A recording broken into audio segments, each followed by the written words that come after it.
The Battle of Adrianople, 378 AD.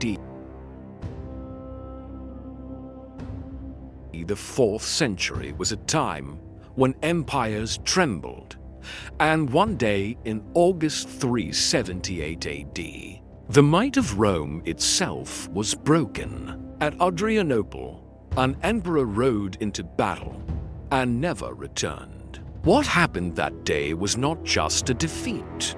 It was the beginning of the end for the Western world's greatest empire.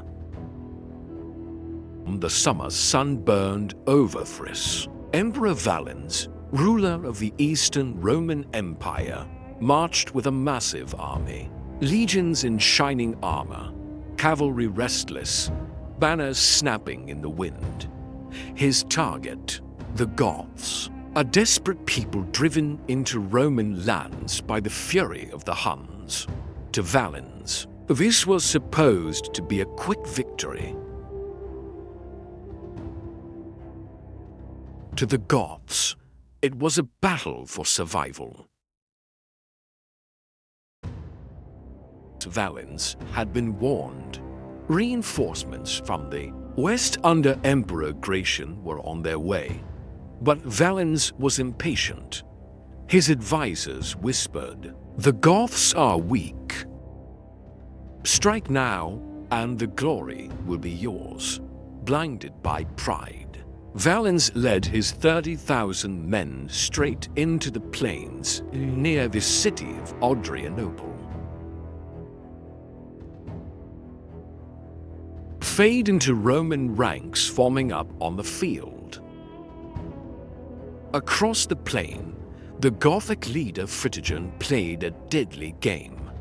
He offered talks, delaying, while secretly calling back his cavalry hidden miles away. As the Romans waited in the blistering heat, no food, no water, their discipline began to crack.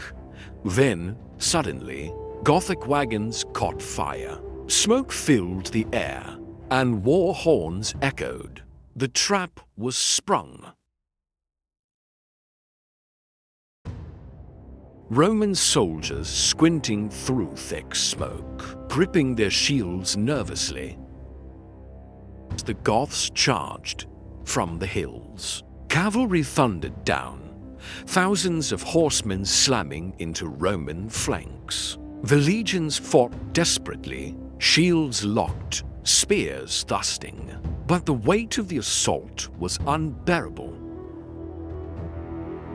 Dust clouds turned the battlefield into a nightmare. The cries of the dying rose like thunder. By sunset, the Roman army was drowning in blood, and Emperor Valens had vanished. His fate would become one of history's chilling mysteries.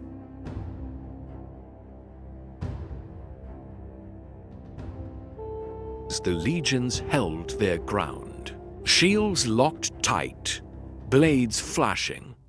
But the Gothic cavalry kept coming, wave after wave. Horses smashed through iron lines, spears pierced Roman flesh, and panic spread. Once unbreakable formations crumbled. Soldiers who had marched in order now scattered like frightened prey. Emperor Valens rode into the chaos, his golden armor gleaming like a beacon. Surrounded by loyal guards, he fought desperately, but the tide was unstoppable. Some accounts say an arrow struck him, others that he was carried, wounded, into a farmhouse. What is certain is this: the Goths set the building ablaze. Inside, the Emperor of Rome burned, his body lost to the flames.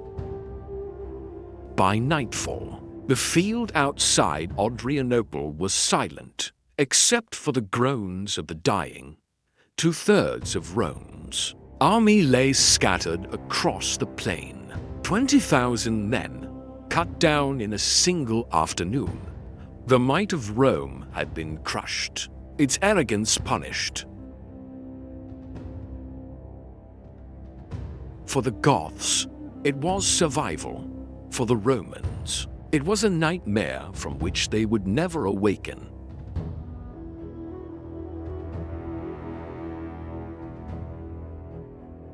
The Battle of Adrianople shook the world. Rome had not just lost an emperor, it had lost its aura of invincibility. The Goths roamed free, and whispers spread. The empire could bleed, and one day it could fall. Adrianople was not the end, but it was the beginning of the end.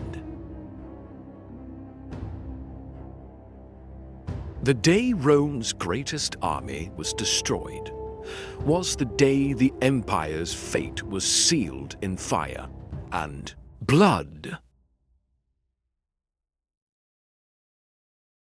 Adrianople was more than a battle. It was a revelation. Rome, once the master of the known world, had been broken by an enemy it underestimated. Never again would the empire recover its full strength in the east. The shock of the defeat echoed across the provinces, shaking faith in Rome's eternal power. Historians called it a disaster born of arrogance. Valens refused to wait for reinforcements, chasing glory instead of caution. In his pride, he led his men to slaughter. The lesson was as clear then as it is now. Empires fall not only from enemies without, but from blindness within. In the years that followed, the Goths did not vanish. They remained within Rome's borders, restless, dangerous, and hungry. Less than a generation later, their descendants would march into the heart of the empire itself and set Rome ablaze. Adrianople was not just a battle lost. It was the empire's first glimpse of the end. Rome's age of invincibility had died in the dust and fire of that battlefield.